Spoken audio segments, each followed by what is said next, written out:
এবার অনেকে কুকুর অ্যাডাপশন করার ক্ষেত্রে ভাবে যে কোথায় ভ্যাকসিন নেব বা এরকম একটা চিন্তাধারা আসে। তুমি বালি, বেলুড়, উত্তরপাড়া এইটুকুর মধ্যে যদি বলে দাও যে তাদের ভ্যাকসিনেশন বা এই ধরনের মেডিসিন কোথায় পাওয়া যাবে?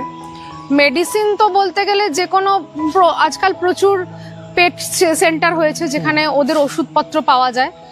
আর বালিতে একটা পশু হাসপাতাল ছিল, সেটা এখন চলছে কিনা জানি না।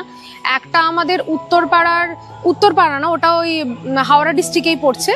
তো পাঞ্জাবি মাঠ, একটা রঘুনাথপুর গ্রাম পঞ্চায়েতের অন্তর্গত একটা পশু হাসপাতাল আছে, সরকারি হাসপাতাল ঠিক না, ওটা একটা ডিসপেন্সারি মতো।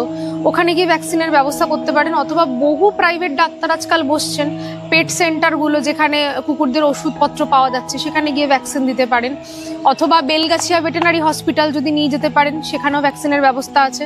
শ্রীরামপুর পোস্ট অফিসের পাশে একটা সরকারি ডিসপেন্সারি হয়েছে, সেখানে ভ্যাকসিন দেওয়াতে পারেন। বালিতে তো বললাম, বালি জগাছাড় ওই দিকটাতে করে, এখন চালু আছে কিনা জানি না, তো ওখানে ব্যবস্থা রয়েছে। হাওড়ায় কোথায় আছে আমার জানা নেই। আর সব থেকে যেটা বেস্ট আমি দেখলাম, যদি বড় সড়ো কিছু হয় সেক্ষেত্রে স্টেট অ্যানিম্যাল হসপিটাল, সল্টলেক।